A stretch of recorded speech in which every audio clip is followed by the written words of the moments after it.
Baik ibu-ibu rahmati Allah subhanahu wa ta'ala, kita bicara tentang dunia. Ibu-ibu betah di dunia, Bu? Betah di bumi ini? Betah di kota Bandung? Kalau ditanya mau berapa lama lagi tinggal di kota Bandung, kira-kira jawabannya berapa tahun lagi, Bapak Ibu? Mau berapa tahun lagi, Bu? Mau 1000 tahun lagi? Kayak Hairil Anwar gitu ya, aku ingin hidup 1000 tahun lagi, begitu. Pertanyaannya, kalau Allah mengizinkan kita hidup 1000 tahun lagi, umur bumi 1000 tahun lagi? Enggak. Jadi gimana ibu sekalian? Mau hidup selamanya di bumi atau menerima ajal kita nanti? Menerima ajal kita. Sudah siap Bu menyambut ajalnya, Bu? Mau ibu-ibu duluan, saya belakangan, atau saya belakangan ibu-ibu duluan?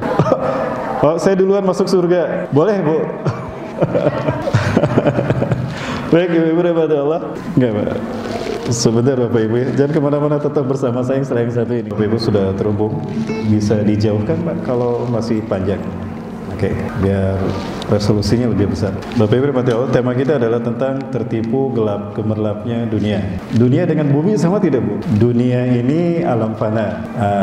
Dunia di mana kita hidup hari ini, ada alam semesta kan? Nah, di dalam alam semesta ada yang namanya bumi. Tapi identik yang namanya dunia dengan bumi di mana kita hidup. Saya perlihatkan, inilah bumi di mana kita hidup, Bapak Ibu sekalian.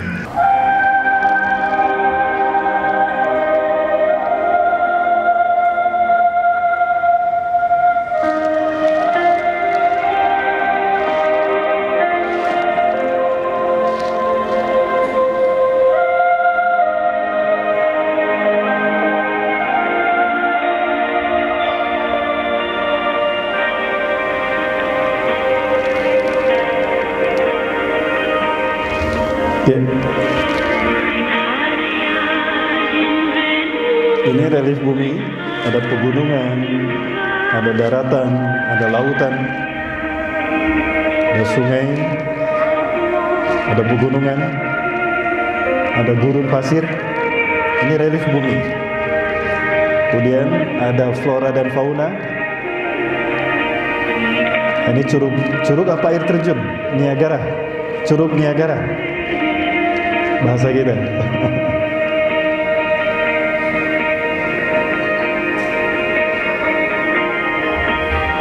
Ini satwa laut, ikan dolphin. Beginilah keindahan dunia atau keindahan bumi di mana kita hidup, dan inilah bagian dari dunia di mana kita berada saat ini.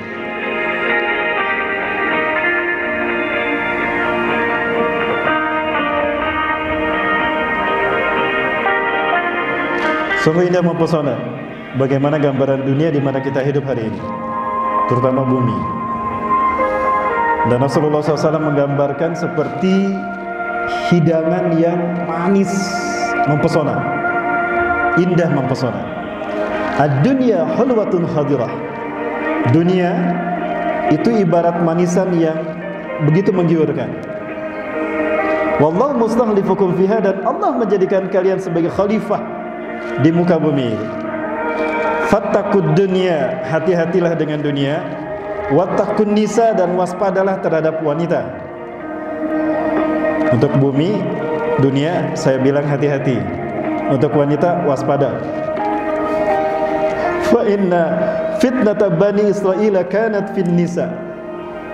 Karena fitnah pertama yang menimpa Bani Israel, dari mereka mulia sampai hina di hadapan Allah, adalah gara-gara wanita. Fitnah dari kaum wanita. Ustaz, mulai dibahas kaum wanita, bongan pangseurna ya. Ini tanda kiamat telah dekat, sudah terjadi Pak Habib. Ini sudah 1:50 ya? Belum. Baik. Nah, kenapa Rasulullah SAW mengatakan demikian? Artinya dunia ini memang kesenangan yang menipu. Karena sesenang apapun manusia di dunia, itu tidak selamanya. Ketika masih di dunia saja, kesenangan kita tidak selamanya. Betul? Ada yang senang, ada yang menderita, ada yang bahagia, ada yang susah. Itu Bapak Ibu rahmati Allah. Nah, inilah dunia, tempat kita hidup. Namun coba kita perhatikan, indahnya dunia yang seperti ini di mata Rasulullah SAW itu tidak ada artinya. Tidak ada artinya. Nilai dunia yang seperti ini tidak ada arti. Rasulullah SAW pernah mengingatkan tentang nilai dunia jika dibandingkan dengan akhirat. Dalam sebuah hadis sahih, Rasulullah pernah menggambarkan ini kepada kita semua, ibu-ibu, Bapak Ibu rahmati Allah. Dalam sebuah hadis riwayat Imam Muslim, kalau tidak salah dari sahabat Abu Hurairah radhiyallahu anhu, Rasulullah bersabda begini, wallahi, demi Allah, mad dunya fil akhirah. Tidaklah nilai dunia dibandingkan dengan kehidupan akhirat. Ila masalu ma yaj'alu ahadukum isba'u fil yami hadhihi. Melainkan seperti seseorang yang mencelupkan telunjuknya ke lautan seperti ini. Ya. Ini telunjuk kita dan itu lautannya. Lalu telunjuk kita dimasukkan ke lautan. Kemudian apa kata Rasulullah SAW? Falyanzur bima tarji'. Perhatikan dengan apa telunjuknya kembali. Apa maksudnya Bapak Ibu rahmati Allah? Air yang nempel di telunjuk kita, itulah dunia dan segala isinya yang kita lihat tadi. Dunia dan segala keindahannya itu ibarat air yang nempel di telunjuk kita. Akhirat adalah air yang tersisa di lautan. Dapat kita bayangkan perbandingannya? Subhanallah. Nah, Rasulullah SAW mengibaratkan nilai dunia dan segala isinya seperti air yang nempel di telunjuk. Pertanyaannya, bagaimana kita menikmati air yang ada dalam telunjuk kita? Apakah ada orang minum kayak gini? Lak lak lak lak lak lak lak lak. Tidak kan? Bagaimana kita menikmati air yang ada dalam telunjuk? Dijilat. Betul. Ibu kalau masak, dijilat. Pertanyaannya, hilangkah haus dan dahaga kita hanya dengan menjilat air yang dalam telunjuk kita? Tidak. Yakin tidak hilang? Itulah dunia. Tidak pernah membuat orang puas. Betul tidak? Itulah nilai dunia. Rasulullah yang pernah melihat, Allah pernah perlihatkan bagaimana indahnya surga, bagaimana dahsyatnya akhirat. Allah perlihatkan pada Rasulullah SAW. Rasulullah faham betul nilai akhirat dan nilai dunia, sehingga beliau perbandingkan seperti ini. Jadi dunia itu ibarat air yang nempel di telunjuk kita, dan kita tidak bisa menikmatinya seperti kita meneguk air dari sebuah gelas atau sebuah cawan, hanya sebatas dijilat. Hilangkah haus dan dahaga kita dengan air yang kita jilat? Tidak. Itulah dunia. Tidak pernah mendekati kata puas. Sudah punya 1 gunung emas, minta 2 gunung emas. Itulah dunia. Tidak pernah sampai kepada kata puas. Gak pernah membuat orang merasa cukup. Begitulah dunia fitrahnya. Adapun akhirat adalah air yang tersisa di lautan. Lebih dari kata puas. Jadi gimana Bapak Ibu? Memilih dunia apa pilih akhirat? Yakin pilih akhirat? Yang jawab sedikit, selebihnya pilih mana? Satu kisah lain Bapak Ibu, dan ini pernah saya sampaikan kalau tidak salah. Suatu hari Umar bin Khattab ingin berbagi suka dan ceria bersama Rasulullah SAW. Umar membawa makanan yang biasa disantap Rasulullah. Kalau kita mungkin ada tutuk oncom, cobek belut, karedok, mungkin itu ya, lotek. Di tangan kirinya ada minuman, ada bandrek, bajigur dan sebagainya. Nah, Umar ingin berbagi sukacita bersama Rasulullah SAW. Diketuklah pintu rumah Rasulullah SAW. Assalamualaikum ya Rasulullah. Ada jawaban. Wah, kemana nih Rasulullah? Setahu saya hari ini gak ada agenda Rasulullah berangkat keluar rumah. Saya ketuk lagi. Kali ini lebih keras. Assalamualaikum ya Rasulullah. Terdengar jawaban. Kemana Rasulullah? Sepagi ini gak ada. Ya jam seginilah kurang lebih Bapak Ibu. Kesempatan untuk mengetuk 3 kali kan? Sekali lagi. Beda jam urang. Diketrok tadi dango, didagor. Teka dangonya dibuka pantona. Nah itu kita. Kita betul? 3 kali mengetuk. Umar bin Khattab mengetuk pintu rumah Rasulullah, tidak terdengar jawaban. Ya, pupus sudah semua rencana ingin botram bersama Rasulullah, berbagi ceria, makan bareng bersama Rasulullah. Rasulullah nggak ada di rumah. Kemana Rasulullah? Bingung Umar. Duduklah Umar bin Khattab di depan pintu rumah Rasulullah SAW. Ketika Umar berpikir begitu, kemana kan dia mangkanin gas balanya itu, gas arang karibung ke Rasulullah nggak ada. Kemudian tiba-tiba terdengar ada suara terompah dari dalam rumah Rasulullah. Ternyata Rasulullah ada. Senang Umar. Berdiri itu Umar bin Khattab di depan pintu rumah Rasulullah. Alhamdulillah, Rasul ayah botram jadi. Kemudian apa yang terjadi Bapak Ibu? Ketika pintu rumahnya dibuka, betul Rasulullah ada. Rasulullah membukakan pintu rumah beliau. Dan Rasulullah menjawab salam beliau 3 kali. Waalaikumsalam warahmatullahi wabarakatuh. Waalaikumsalam warahmatullahi wabarakatuh. Waalaikumsalam warahmatullahi wabarakatuh. 3 kali. Tapi Umar masih melohok begini, masih melongok begitu melihat Rasulullah. Olohok bahasa Inggrisnya, bahasa Indonesianya apa? Bengong ya? Olohok. Melihat Rasulullah begini. Kemudian menangis Umar bin Khattab. Kenapa Umar? Apa gara-gara aku terlambat menjawab salammu? La ya Rasulullah. Tas saya aja pemajikan, tak angka ribung gitu. La ya Rasulullah. Kemudian apa? Kenapa engkau menangis? Umar kemudian menyimpan semua barang bawaannya dan menghela kedua air matanya. Ya Rasulullah, tazakkarta alaina hiwala Kisra Persia. Terus kenapa engkau menangis Umar? Wahai Rasulullah, Anda pernah cerita bagaimana indah dan megahnya istana Kisra Persia, Raja Persia. Begitu pula indah megahnya Romawi. Mereka kaya raya di muka bumi ini, tapi mereka kafir ya Rasulullah. Mereka tidak beriman, mereka musuh-musuh Allah, tidak beriman kepada Allah. Tapi mereka begitu menikmati dunia. Lah Anda kekasih Allah, ini balang saksi gak kia. Apa balangsak Bapak Ibu? Miskin, susah, sederhana sekali. Anda serba kekurangan ya Rasulullah. Kenapa Kenapa Anda seperti ini? Kira-kira apa yang membuat Umar berkata begitu? Rasulullah tadi lagi tidur, Bapak Ibu. Dan ketika Umar mengetuk pintu rumah Rasulullah, Rasulullah terbangun. Jadi lelenyapan lah gitulah. Kembali ada bahasa Jerman ini, lelenyapan. Ketika itu terlihat di pipi kanannya bekas pelepah kurma. Jadi Rasulullah bangun tidur dan tidurnya di atas pelepah kurma, bukan di central spring bed. Bukan. Ibu di rumah apa? Central spring bed. Ada yang hadir di sini tidur di atas pelepah kurma? Enggak. Rasulullah, Anda kekasih Allah. Kenapa Anda sederhana seperti ini? Anda berhak lebih kaya dan menikmati dunia ini ya Rasulullah. Anda kekasih Allah, kok seperti ini hidupnya? Maksudnya begitu. Kira-kira Rasulullah senang nggak dikatain begitu sama Umar?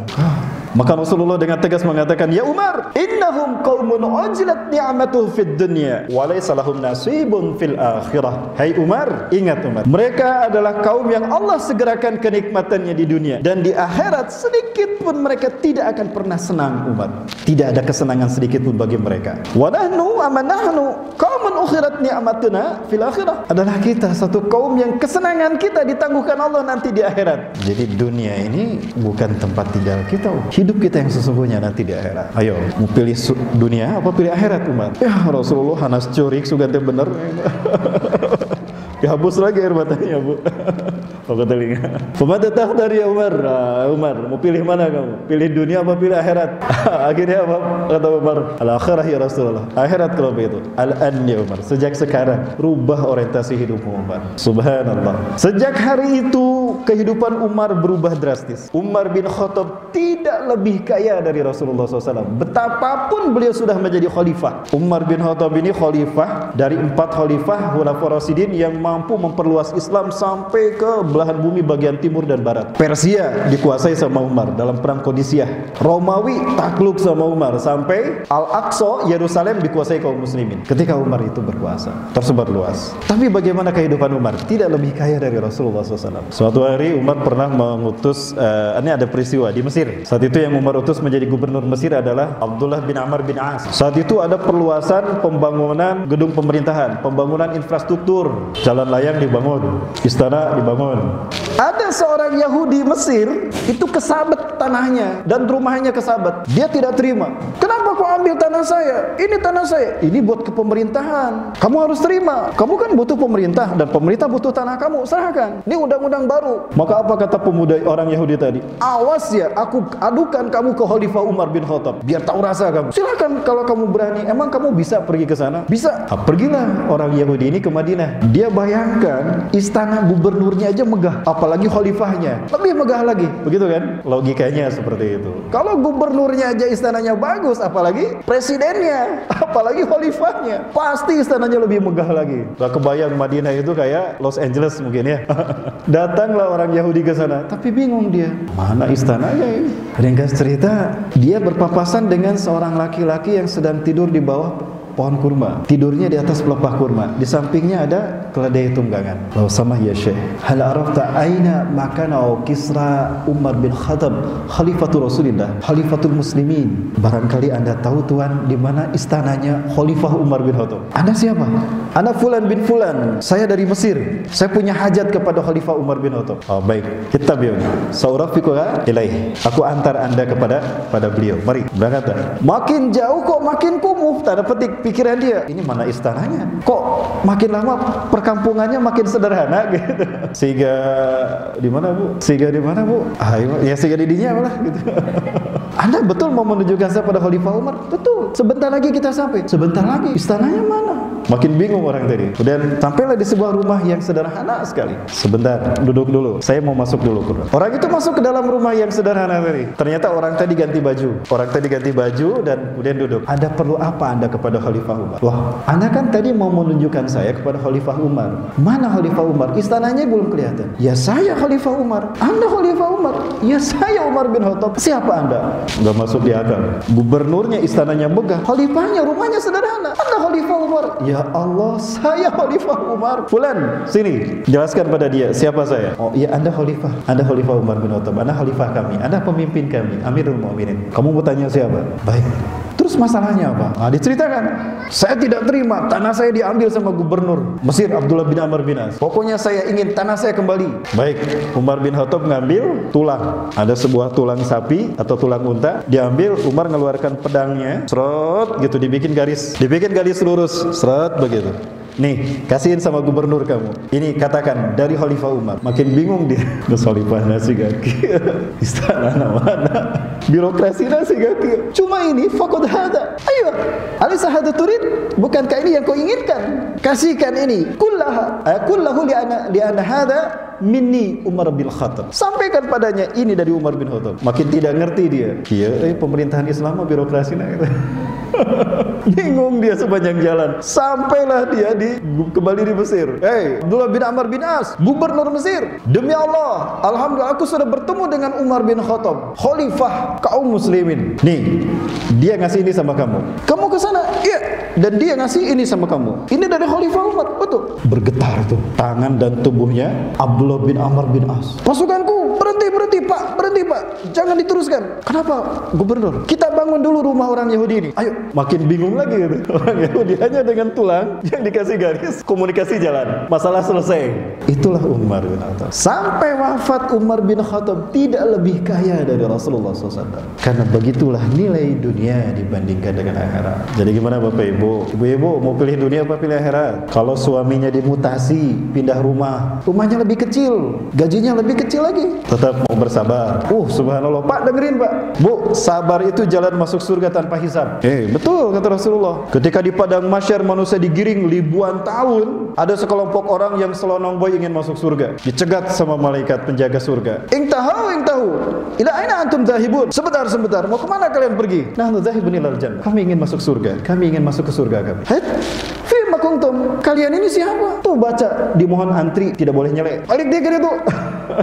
Diusir Bapak Ibu. La, nahnu zahibun ilal jannah. Nahnu narju jannatuna. Kami ingin surga kami. Kami ingin mencari surga kami. Fima kuntum? Memang kalian siapa? Orang lain ribuan tahun ngantri dihisab, kalian selonong boy begitu saja. Balik lagi. La, ya malaikat Allah. Nahnu nuri jannatana. Kami ingin surga kami. Fima kuntum? Emang kalian siapa? Nahnu sabirun. Kami adalah orang-orang yang bersabar.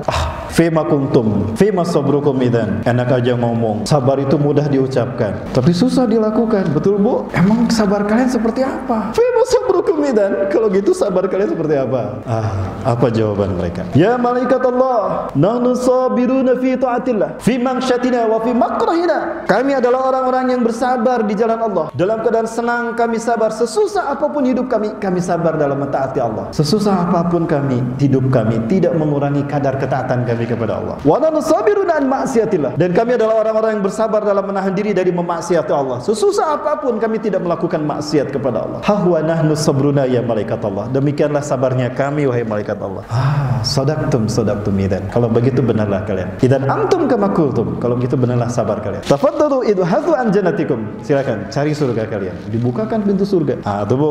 Jadi ibu-ibu bisa masuk surga tanpa hisab Bu. Kalau kami laki-laki bisa perang di medan perang, berjihad di jalan Allah sampai syahid kan? Ibu-ibu bisa masuk surga seperti kami dengan jalan sabar. Jadi ibu-ibu mau masuk surga tanpa hisab? Mau dengan jalan sabar? Pak dengerin Pak. Dengan sabar ya.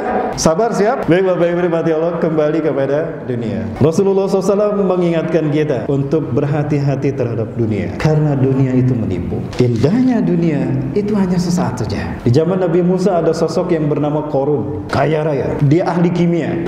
Dia masih ada ikatan saudara dengan Nabi Musa. Ada yang bilang dalam satu riwayat, Bapak Ibu bisa lihat dalam kisahnya, Qisasul Anbiya wal Mursalin, karya Ibnu Katsir. Ya, kitab kisah para nabi dan rasul. Ada dibahas tentang Qarun dalam segmen kisah Nabi Musa di sana. Qarun ini ahli kimia. Dia pandai mengolah barang tambang. Dia bisa mengolah emas, perak, segala macam, sampai dia punya banyak perhiasan. Bisnisnya maju. Dan cuma dia saat di zaman Nabi Musa yang mampu melakukan itu. Saking kayanya Bapak Ibu, kunci untuk gerbong kekayaannya saja itu diambil pakai kereta. Kuncinya saja pakai kereta, apalagi hartanya. Namun kekayaannya membuat dia angkuh dan sombong. Suruh oleh Nabi Musa untuk melaksanakan ibadah sholat. Musa, aku masih sibuk sholatku, ibadahku, gimana aku? Ya, diingatkan sama Nabi Musa, Qarun, harta ini titipan Allah. Kamu nggak akan selamanya hidup di dunia ini dengan harta kekayaan. Bahkan kekayaanmu ini mudah hilang. Bagi Allah mudah untuk melenyapkan kekayaanmu. Jangan ceramahi saya Musa. Kalau memang kau utusan Allah, kalau memang kau kekasih Allah, kenapa kau hidup miskin? Tidak jauh lebih kaya seperti saya. Akulah yang sebetulnya Allah pilih untuk memimpin kamu.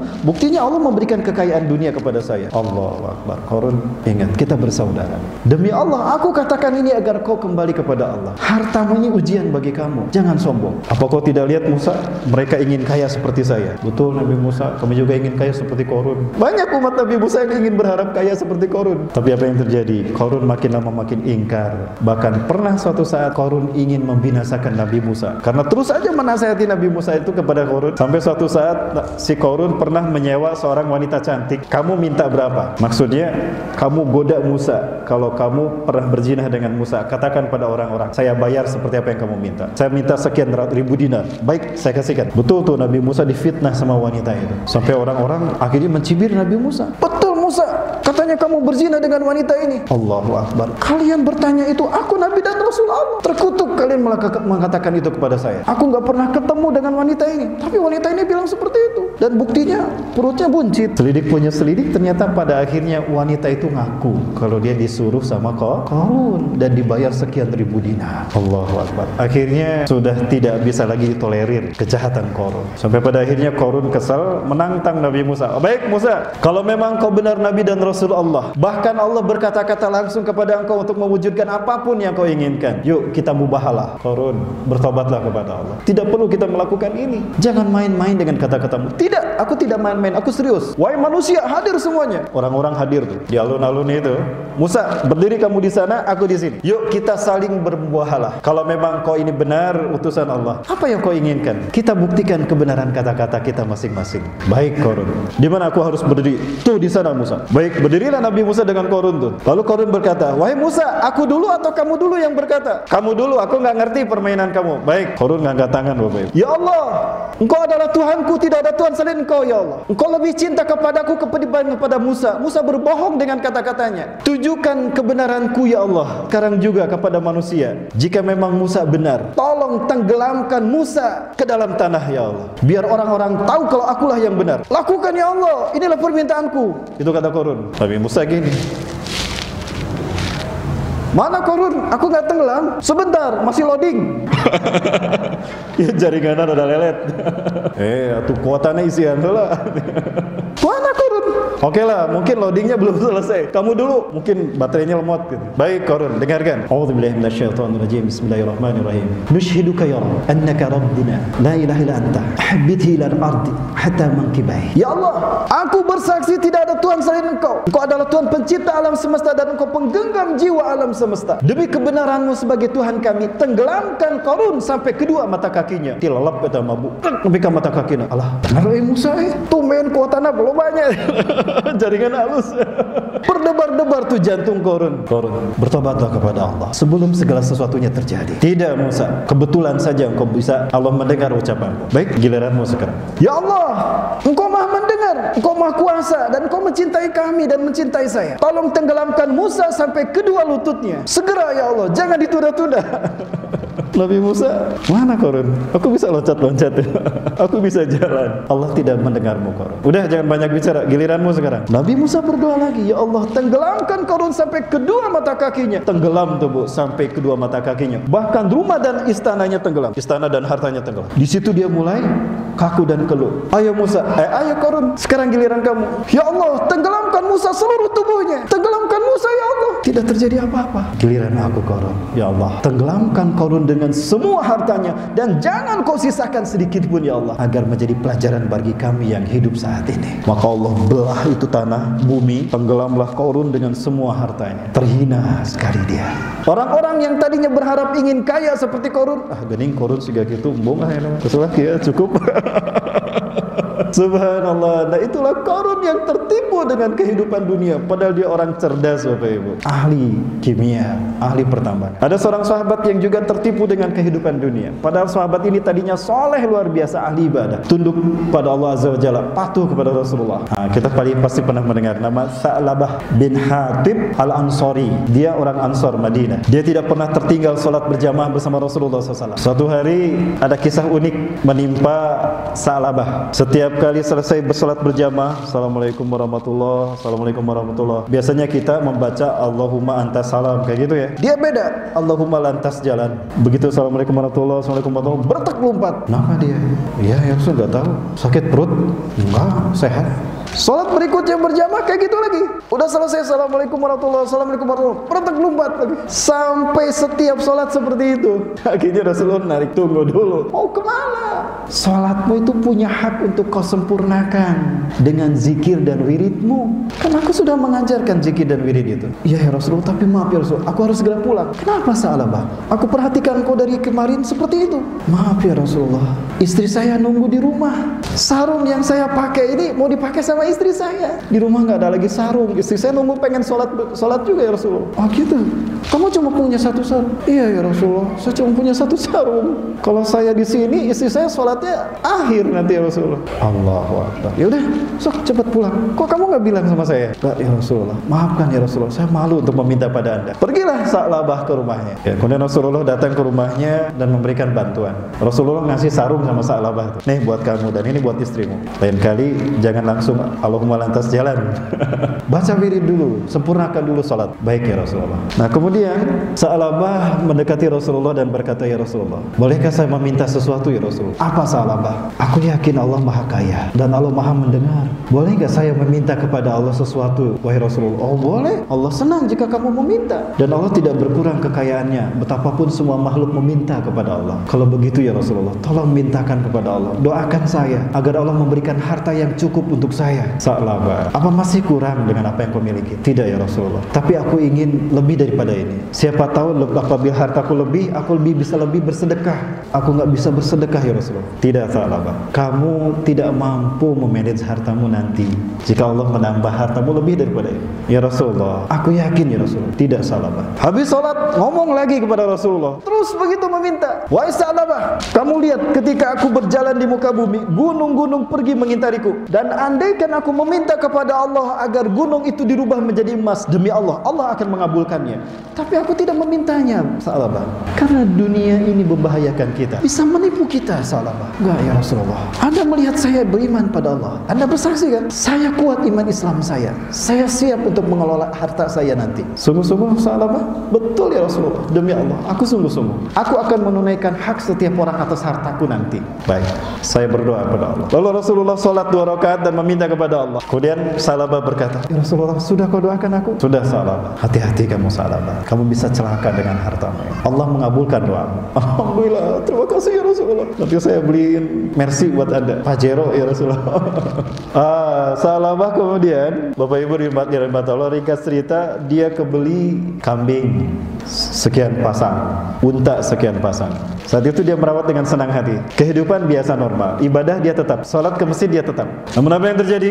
Makin lama ternaknya makin banyak, makin lama dia butuh banyak waktu untuk mengurus ternaknya. Bahkan sampai sempit Madinah karena gara-gara ternaknya Sa'labah. Orang-orang sampai tahu, Sa'labah, iya domba mana di mana wae, cokot atuh. Sampai di mana aja itu kambingnya, saking banyaknya. Akhirnya Sa'labah pindah tidak lagi di sekitar Masjid Nabawi. Dia pindah ke pinggiran Madinah. Dia beli satu tanah untuk peternakannya. Makin lama dia makin sibuk dengan peternakannya. Mulai dia ketinggalan sholat subuh berjamaah. Sampai pada akhirnya dia hanya bisa sholat zuhur dan asar saja. Maghrib, isya, subuh, 14. Kenapa? Sibuk dengan peternakan kambingnya. Mana Sa'labah? Sibuk ya Rasulullah, sekarang sudah jadi bos peternakan.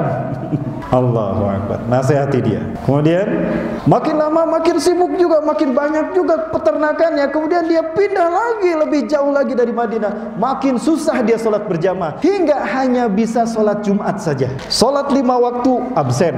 Nah Sa'labah, Allahu Akbar, nasihati Sa'labah agar dia ingat kepada Allah Subhanahu wa Ta'ala. Dan apa yang terjadi pada akhirnya? Lalu Allah menurunkan satu surat At-Taubah. Ya, di dalam surat At-Taubah ayat ke-75 dan 78 akhirnya Allah Azza wa Jalla menurunkan surat itu. Namun sebelum surat itu turun, Allah turunkan dulu surat At-Taubah. At-Taubah apa An-Nisa? Ayat 103, An-Nisa 103. Kalau tidak salah An-Nisa 103 tentang kewajiban berzakat. A'udzubillahi minasyaitonirrajim. Khudz min amwalihim shadaqatan tutahhiruhum wa tuzakkihim biha. Artinya turunlah perintah wajib zakat. Rasulullah mengutus sahabatnya untuk mengambil zakat harta Sa'labah. Ketika datang ke sana, apa ini?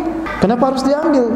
Ini kan harta saya dapatkan dengan jerih payah saya. Kenapa saya harus mengeluarkan zakat? Allah telah menurunkan perintah untuk mengeluarkan zakat harta kita. Ya nanti saya berikan. Datang lagi nanti besok. Besoknya sahabat datang lagi mengingatkan agar Sa'labah mengeluarkan zakatnya karena hartanya sudah lebih dari nisab dan sudah lebih dari 1 tahun. Sa'labah masih juga, aku sibuk, aku belum selesai. Sampaikan pada Rasulullah, nanti saya keluarkan zakatnya. 3 kali utusan Rasulullah datang menagih zakat kepada Sa'labah, dia tidak mengeluarkannya. Aku lagi sibuk, mohon maaf, nanti aku antarkan sendiri zakatku. Sahabat itu kembali kepada Rasulullah dengan tangan kosong. Maka apa kemudian yang terjadi? Ketika Sa'labah datang dengan harta zakatnya, dia sudah terlambat. Allah sudah menurunkan surat At-Taubah ayat ke-75 sampai 78. Gimana bunyinya?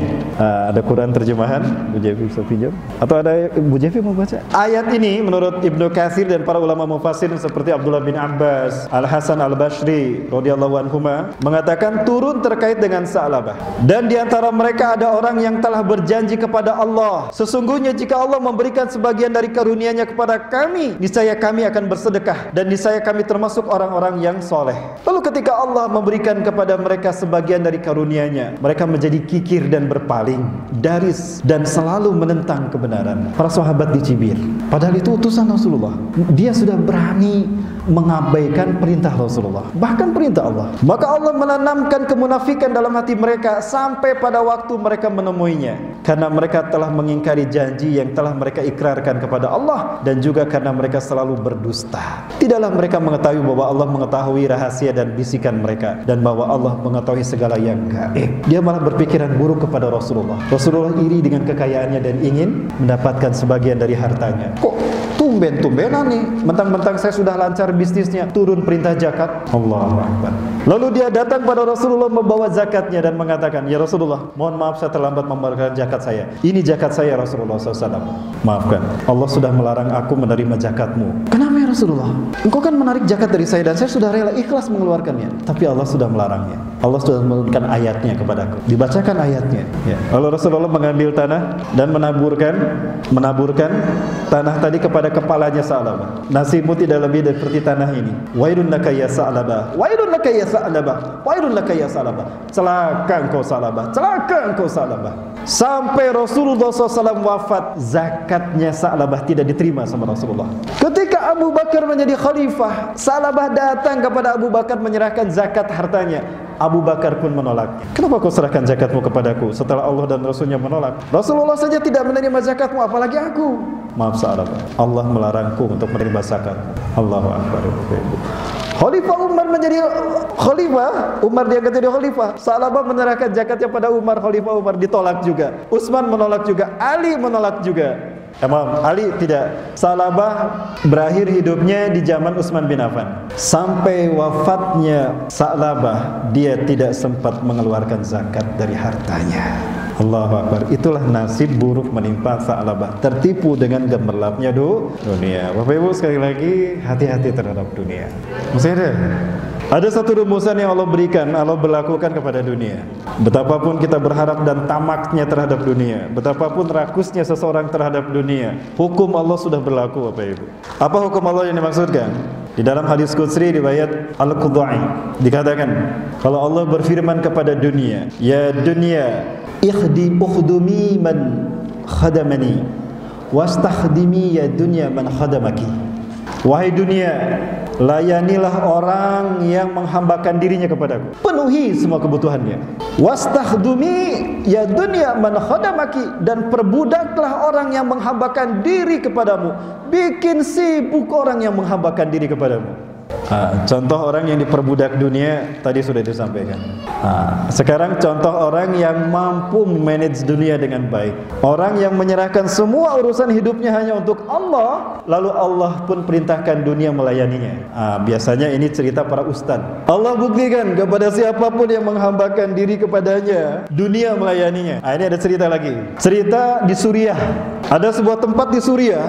Dulu tempat ini ramai sebagai kawasan remang-remang. Ya, karena tempat ini selalu digunakan maksiat, ada seorang sultan yang kaya raya membeli tanah itu. Dihancurkanlah semua lokalisasi tadi, dirubah menjadi komplek pesantren, lalu dibangun masjid yang terindah di Suriah. Sampai hari ini terkenal, namanya Masjid At-Taubah. Dibangunlah Masjid At-Taubah di sana. Qadarullah, manajemen masjid ini bagus. Islam berkembang pesat dan tumbuh semarak siar Islam di sana. Karena syekh-syekhnya dijamin hidupnya. Sampailah pada satu saat ada seorang marbot masjid dan dia merangkap sebagai syekh, sebagai ustadz di masjid. Dia mengisi kajian. Ramai kajiannya, penuh tuh mustaminya datang. Syekh ini bernama Syekh Sulaim. Kalau disebut syekh di Indonesia itu kelasnya ustadz. Ustadz di Timur Tengah itu lebih tinggi dari syekh, Bu. Jadi kalau ustadz biasa di Timur Tengah itu disebutnya syekh.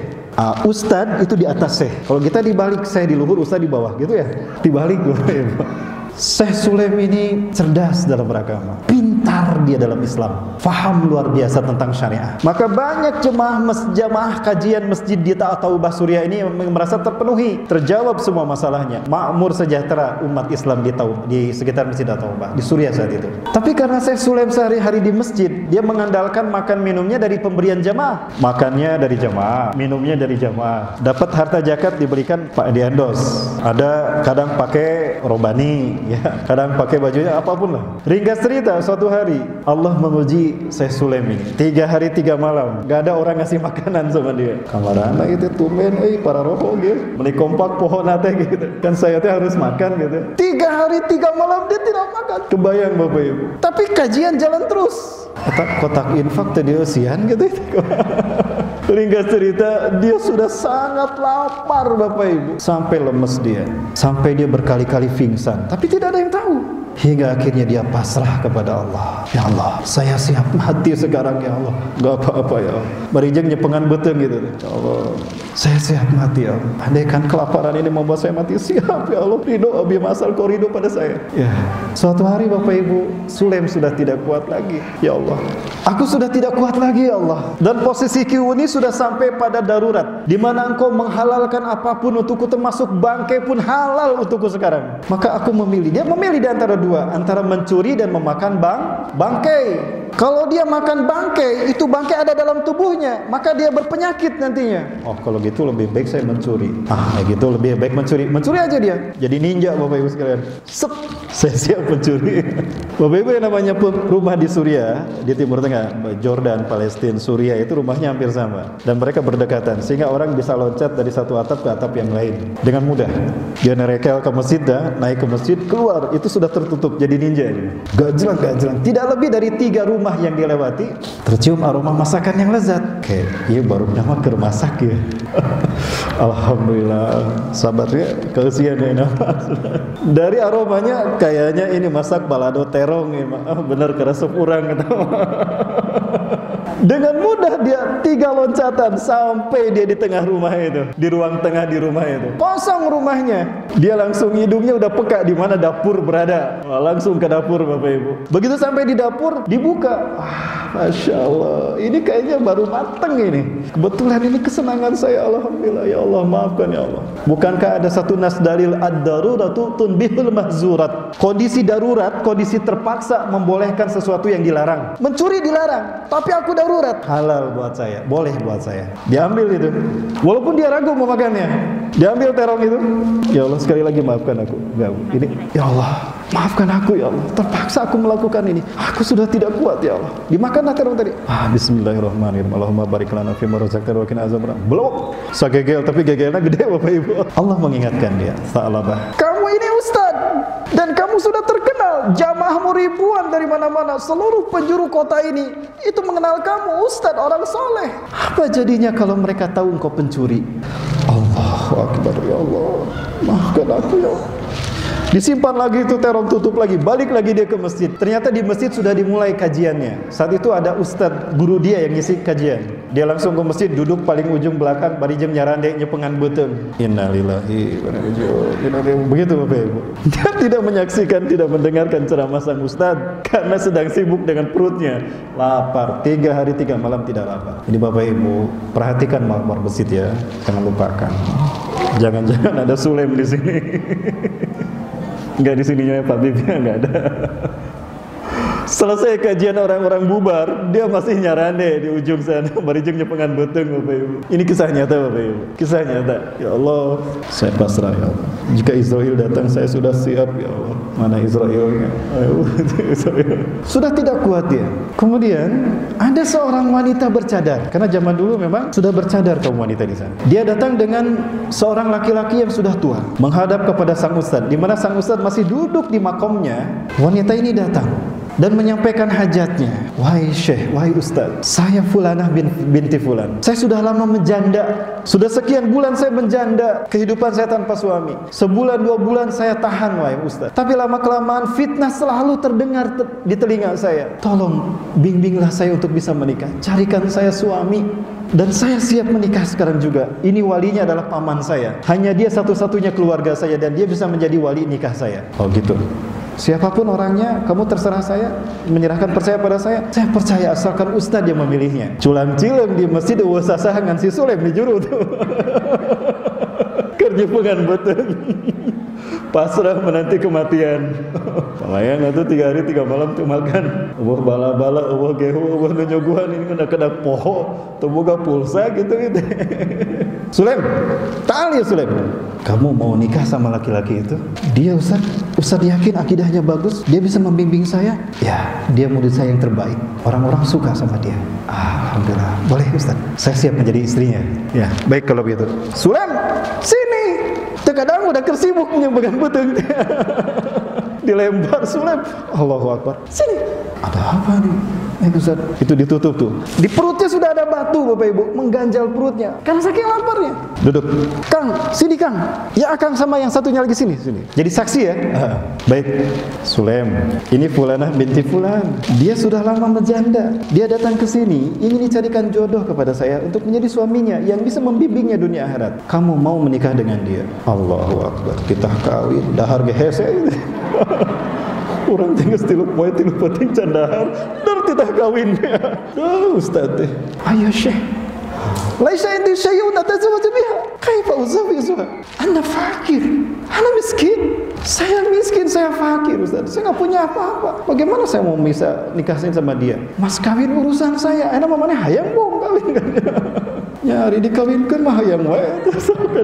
Betul, kamu mau? Ya. Baik. Kamu mau menikah dengan dia? Sulem? Siap. Baik. Nih, aku punya uang. Mau mas kawinnya ini? Siap, Ustaz. Nih, mas kawin. Alhamdulillah. Nyesek atuh. Sugan dahareun ke itu. Dahar orang. Ringkas cerita dinikahkanlah Sulem dengan wanita itu. Alhamdulillah. Barakallah wa baraka alaika wa jama'a bainakum fi khairin. Selesai pernikahan. Kalian sudah halal sekarang. Dia adalah suamimu dan kamu wajib taat patuh kepadanya selama dia hak di jalan Allah. Baik, saya siap. Sulem antar wanita ini pulang ke rumahnya dan itu adalah rumahmu juga. Baik, Ustaz. Alhamdulillah, kawin Ngonak-ngonak seger gitu. Ayo balik. Jalan ngobrol sepanjang jalan. Rumah demi rumah dilewati. Sampai di satu rumah dia balik.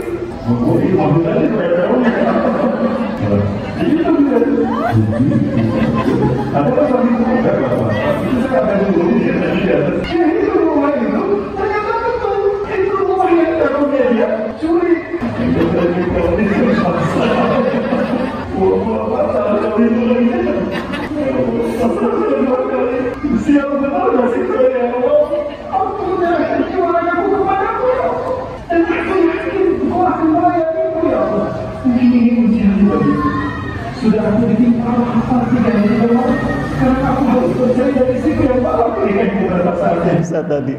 Udahlah pasrah.